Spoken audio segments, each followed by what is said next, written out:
estava a morar comigo o meu neto Henrique, pelo fato da separação de seus pais, Júnior e Maria Helena.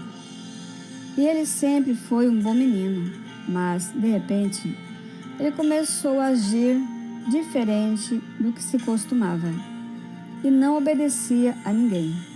E tanto o pai dele, que sempre estava aqui em casa, como os seus tios, Josimar e Johnny, já não estavam suportando mais a situação do menino.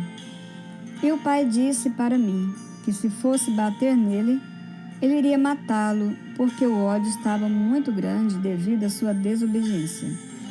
E a minha angústia foi muito grande, por ver todos revoltados contra a criança, e eu sem saber o que fazer. Passei uma semana toda de aflição com este menino, que não tinha nem 5 anos.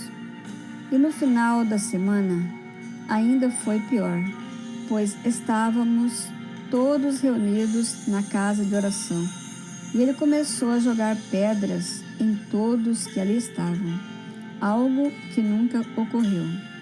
Foi um dia desesperador para mim, e ao completar aquela semana de angústia, não tive um outro jeito a não ser dar-lhe umas boas cintadas nele, e isto com meu coração doendo. Depois da surra, ele dormiu, e eu fiquei deitada ao seu lado, olhando para ele, e sem entender o porquê tudo acontecia, chorando e falando com Deus em silêncio.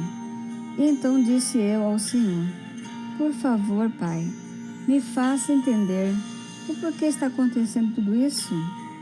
E de repente, uma voz de um adolescente falou na boca do meu neto, dizendo: eu fui enviado para cá.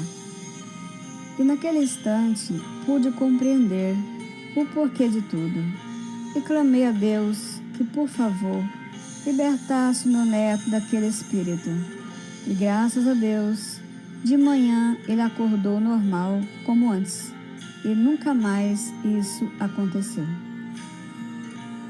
Há espírito que age de forma indireta, ou seja, não dá para perceber que há um espírito por trás de tudo o que acontece, assim como ocorreu com meu neto, por exemplo.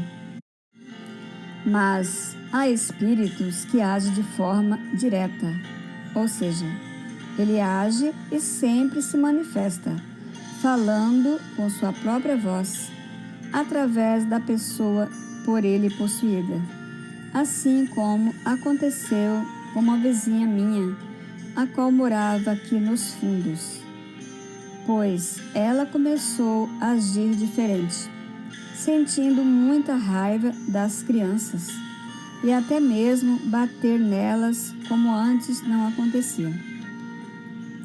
O marido já estava a ponto de separar dela e algumas vezes saiu de casa em altas horas da noite porque não suportava a mulher brigando com ele o tempo todo.